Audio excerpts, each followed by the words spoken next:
Doctor APJ Abdul Kalam की जीवनी। अवुल पकीर जैनुलाब्दीन अब्दुल कलाम, जिन्हें डॉ पीजे अब्दुल कलाम के नाम से जाना जाता है, का जन्म 5 अक्टूबर 1930 को तमिलनाडु के रामेश्वरम में हुआ था। वे एक भारतीय एरोस्पेस वैज्ञानिक और भारत के 11वें राष्ट्रपति थे।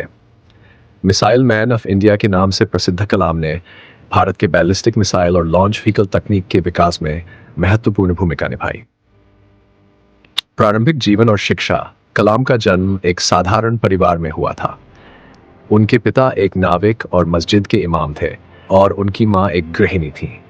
कठिनाइयों के बावजूद उनके माता पिता ने शिक्षा का महत्व समझा और उन्हें शिक्षा प्राप्त करने के लिए प्रेरित किया।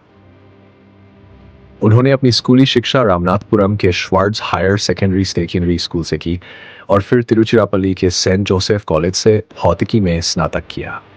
इसके बाद वे एरोस्पेस इंजीनियरिंग की पढ़ाई करने के लिए मद्रास, अब चेन्नई के मद्रास इंस्टीट्यूट टेक्नोलॉजी MIT चले गए। वैज्ञानिक के रूप में करियर MIT से स्नातक होने के बाद कलाम ने रक्षा अनुसंधान और विकास संगठन DRDO के वैमानिकी विकास प्रतिष्ठान में वैज्ञानिक के रूप में काम करना शुरू किया। बाद में वे भारतीय अंतरिक्ष अनुसंधान संगठन IS स्थानांतरित हो गए, जहां उन्होंने भारत के पहले सैटेलाइट लॉन्च व्हीकल SLV के परियोजना निदेशक के रूप में काम किया, जिसने मोनायाज़-एशिड में रोहिणी सैटेलाइट को पृथ्वी की कक्षा में सफलतापूर्वक स्थापित किया। DRDO और इसरो में अपने कार्यकाल के दौरान कलाम ने भारत की सैन्य मिसाइल विकास परियोजनाओं में महत्वपूर्ण योगदान दिया, विशेष रूप से 1990 और 1990 के दशक में। वे अग्नि और पृथ्वी मिसाइलों के विकास में प्रमुख व्यक्ति थे, जिसने उन्हें मिसाइल मैन ऑफ इंडिया का उपनाम दिलाया। राष्ट्रपति पद 2002 में कलाम भारत के 91वें राष्ट्रपति चुने गए और 2002 से 2007 तक इस पद पर रहे। वे राष्ट्रपति भवन में रहने वाले पहले वैज्ञानिक और पहले अविवाहित व्यक्ति थे।